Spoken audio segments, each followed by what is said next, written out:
ጤና ይስጥልን የተከበራችሁ የዜና ቤት ሚዲያ ቤተሰቦች እንደምን አላችሁ? አሁን የደረሱንን አጫጭርና ሰበር መረጃዎች ለእናንተ አዘጋጅተን ቀርበናል። ሁልጊዜም ትክክለኛና ሚዛናዊ መረጃዎች ፈጥነው እንዲደርሷችሁ የዩቲዩብ ቻናላችንን ሰብስክራይብ በማድረግና የደውል ምልክቷን በመጫን የቻናላችን ቤተሰብ እንድትሆኑ በአክብሮት እንጋብዛለን። ወደ ሰበር መረጃዎቹ ስናልፍ በቅድሚያ የምታደምጡት መረጃ የአሜሪካን የአገር ውስጥ ደህንነት መስሪያ ቤት DHS ኢትዮጵያውያኖችን ጨምሮ በመቶ ሺህ የሚቆጠሩ ስደተኞችን የሥራ ፍቃድ ሊሰርዝ መሆኑን አስታውቋል። ታላቅ ስጋትና ድንጋጤ የፈጠረው ይህ ውሳኔ የእነማንን ፍቃድና መቼ እንደሚያበቃ በይፋ ገልጿል። ይህም በተመለከተ ዝርዝር ያለ መረጃ ይኖረናል። ወደ ሌላኛው መረጃችን ስናቀና የትራምፕ የዜግነት እቅድ በጠቅላይ ፍርድ ቤት ውድቅ መደረጉን ተከትሎ ረዳቶቻቸው ነፍሰ ጡር የውጭ ዜጎች ወደ አሜሪካ እንዳይገቡ የሚከለክል አዲስ ስልት ነደፉ። ይህን በተመለከተ ዘርዘር ያለ መረጃ ይኖረናል። እስከ መጨረሻው አብራችሁን ቆዩ። እነዚህና ሌሎች አጫጭር መረጃዎች ትሰማላችሁ። አሁን ወደ መጀመሪያው መረጃችን እናልፋለን። ወደ መጀመሪያው ዝርዝር መረጃችን ስናቀና የአሜሪካን የአገር ውስጥ ደህንነት መስሪያ ቤት ወይንም DHS በድንገት ያወጣውና በአሜሪካ የሚኖሩ በመቶ ሺህ የሚቆጠሩ ስደተኞችን የሥራ ፍቃድ የሚሰርዘው ውሳኔ በአሁኑ ወቅት በትልቅ ስጋትና ድንጋጤ የታጀበ ዜና ሆኗል። ባለፈው ሳምንት በአሜሪካ ትልቁና የመጨረሻው የሕግ ውሳኔ ሰጪ አካል የሆነው ጠቅላይ ፍርድ ቤት በ6-3 ድምፅ የመንግስት ፖለቲካን አቋም በመደገፍ TPS ወይንም ጊዜያዊ የጥበቃ ከለላ ያላቸውን የሄቲና የሶሪያ ስደተኞችን የከለላ ጊዜ እንዲያበቃ ውሳኔ መስጠቱ ይታወቃል።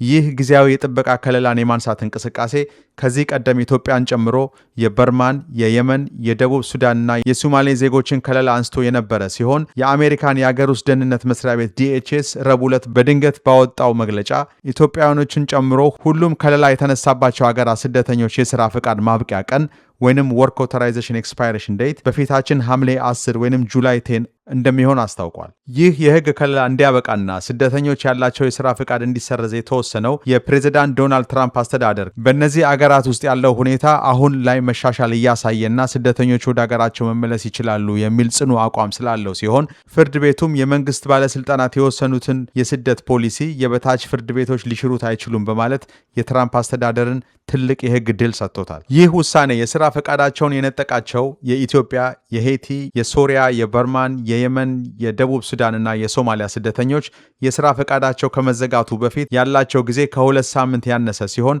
በርካታ ስደተኞች በአሜሪካን ሆስፒታሎችና አረጋውያን መንከባከቢያ ውስጥ የጤና ሙያ ላይ የሥራ ፈቃድ አግኝተው የሚሰሩ በመሆናቸው ውሳኔው በአሜሪካ የጤና ዘርፍ ላይ ታላቅ የቀጣሪና የሰራተኛ ቀውስ ይፈጥራል ተብሎ ተፈርቷል። በተጨማሪም አንዳንድ የሀገሪቱ የሕግ መወሰኛ ምክር ቤት አባላት የከተማ ከንቲባዎች ሳይቀሩ የሕግ መወሰኛ ምክር ቤት አባላት ውሳኔውን ሆስፒታሎቻችን ላይ ትልቅ ቀውስ ያመጣል በማለት በፓርቲያቸው መሪዎች ላይ ከፍተኛ ተቃውሞ እያሰሙ ይገኛል። ይህንን አሳሳቢ ውሳኔ ተከትሎ ኒውስዊክ የተባለው የዜና ተቋም የሥራ ፈቃድ ስለሚዘጋበት ሁኔታ ማብራሪያ እንዲሰጠው የአሜሪካን የአገር ውስጥ ደህንነት መስሪያ ቤትን ረቡዕ ዕለት ከሰዓት በኋላ ቢጠይቅም እስካሁን የተሰጠ ምንም አይነት ምላሽ የለም። ስለሆነም በአሜሪካ የሥራ ፈቃዳቸውን የሚያጡ ሰዎች ዕጣ ፈንታ ምን ሊሆን እንደሚችል በታላቅ ስጋትና ጥበቃ ውስጥ ይገኛል ተብሏል።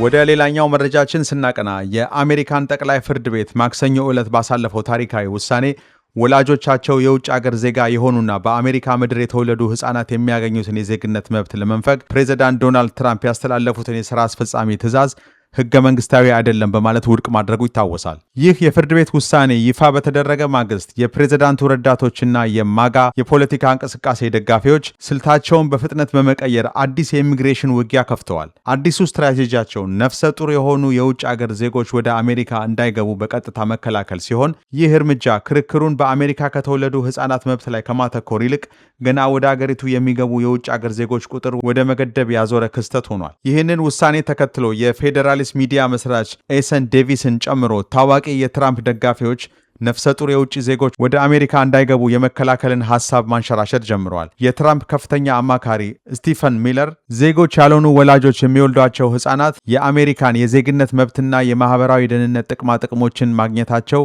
በጥንቃቄ ሊታይ ይገባል ብለዋል። የዋይት ሃውስ ቃል አቀባይ አቢጌል ጃክሰን በበኩላቸው ፕሬዝዳንት ዶናልድ ትራምፕ በአሜሪካ ምድር በመወለድ የሚገኘውን የዜግነት ዋጋ ለመጠበቅ ኮንግረሱ ወይንም የአገሪቱ ሕግ አውጪ አካል በአስቸኳይ አዲስ ሕግ እንዲያወጣ መመሪያ መስጠታቸውን ገልጸዋል። በተመሳሳይ የፍትህ ሚኒስቴር የውጭ አገር ጎብኚዎች ልጆቻቸውን የአሜሪካ ዜግነት እንዲያገኙ ብቻ በማሰብ ለመውለድ የሚመጡት የልደት ቱሪዝም ተግባር አቃቢያነ ሕጎች በቪዛ ማጨርበር በመኒ ላውንደሪ፣ በጤና አጠባበቅ ማጭበርበር ወንጀሎች በጥብቅ እንዲያጤኑት የሚያዝ ማስታወሻ ማክሰኞ ዕለት አውጥቷል። ምንም እንኳን የአሜሪካ መንግስት ቁጥሩን በይፋ ባይመዘግብም የውጭ ተቋማት ግምቶች በዓመት ከ20,000 እስከ 26,000 የሚደርሱ ሕፃናት በዚህ መልኩ እንደሚወለዱ ያሳያል።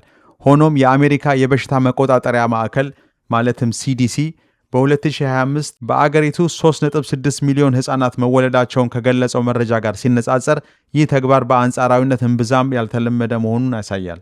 ይህ የዜግነት መብት ዙሪያ የሚነሳው የፖለቲካ ግፊት አሜሪካውያን የዓለም ዋንጫ ብሔራዊ ቡድናቸውን በከፍተኛ ስሜት እየደገፉ ባለበት ወቅት የተከሰተ መሆኑን ትልቅ ትኩረት ስቧል። ምክንያቱም የአሁኑ ብሔራዊ ቡድን በአሜሪካ ምድር በመወለድ የሚገኘው የዜግነት መብት ባይኖር ኖሮ አገሪቱን ወክለው መጫወት የማይችሉ በርካታ ተጫዋቾችን ያቀፈ በመሆኑ ነው። በአንደኛው የጨዋታ ግማሽ ላይ ጎል ያስቆጠረው ታዋቂው አጥቂ ፎላይን የዚህ ዋነኛ መረጋገጫ ነው ተብሏል። ፕሬዚዳንት ዶናልድ ትራምፕ ነፍሰ ጡር ጎብኚዎችን የመከልከል ሐሳብ በግልጽ ባይደግፉም የመጀመሪያው አስተዳደራቸው ይህንን የልደት ቱሪዝም በጽኑ ሲቃወም የነበረ መሆኑ ይታወቃል። በተጨማሪም የጠቅላይ ፍርድ ቤቱን ውሳኔ ተከትሎ ትሩዝ ሶሻል በተባለው ገጻቸው ላይ በሰጡት ቀልደኛ መግለጫ የቻይናውን ፕሬዚዳንት ዢ ጂንፒንግ በአሜሪካ ምድር በመወለድ የሚገኘውን የዜግነት መብት ላይ ላገኛችሁ ታላቅ ድል እንኳን ደስ አላችሁ በማለት ጉዳዩን በምልከታ መውቀሳቸውን ዘግበዋል።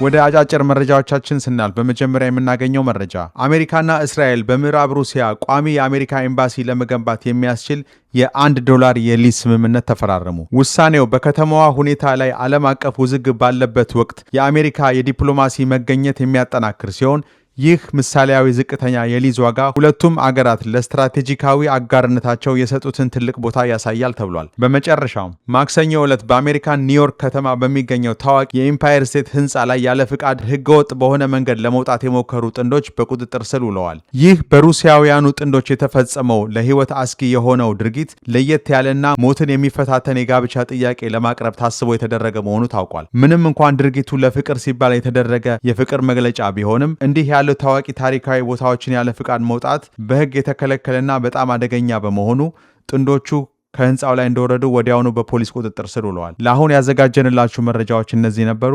ከሰዓታት በኋላ ሌሎች መረጃዎችን ይዘን እስክንገናኝ እስከዛው በሰላም ዋሉ።